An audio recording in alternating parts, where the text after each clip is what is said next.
the US's defense budget is unrivaled. The US spent almost 3 times as much as China in 2021 and 10 times more than Russia. The result is that no country has enough ships or planes to get past the US forces. According to one military expert, quote, "The amphibious assault capability of the combined militaries of the world are simply too insignificant to get a beachhead on a coast." Let's shift gears for a bit and discuss one enormous US advantage I haven't mentioned, which is self-reliance for its food, energy, and weapons needs. Take these green areas for example.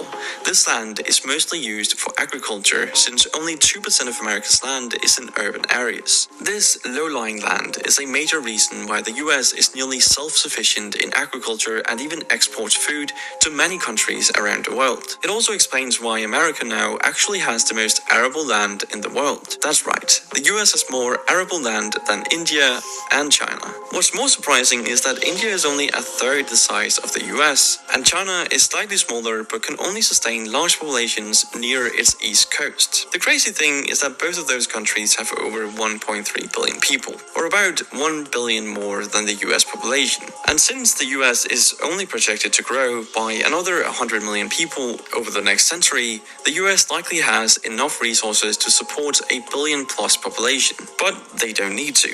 As for energy, the US also has impressive amounts of petroleum and gas, especially in parts of Texas. It has around 44 billion barrels of proved crude oil reserves and almost 500 trillion cubic feet of natural gas reserves. In fact, when you include biofuels, the US could be considered the largest oil producer in the world. It seems like even the bad parts of US geography have a major silver lining. The Appalachian Mountains on the east coast that I mentioned earlier aren't suited for farming, but they do have huge coal deposits.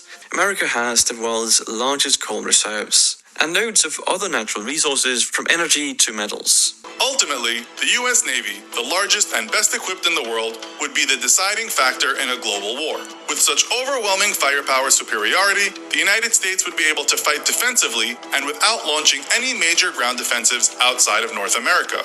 Fielding a larger fleet than the next 8 navies combined, the U.S. Navy, backed by the U.S. Coast Guard, could easily defend the Atlantic sea lanes from any European incursion, while enacting blockades of major oil shipping routes through the Persian Gulf and Indian and Pacific Oceans. While the world would eventually be able to muster a large enough force to threaten the U.S., current military capabilities across the globe would be insufficient to prevent these naval blockades. With the majority of global oil trade shut off by naval blockade, however, European and Asian economies would quickly shrink or outright collapse, and ensuring an eventual U.S. victory.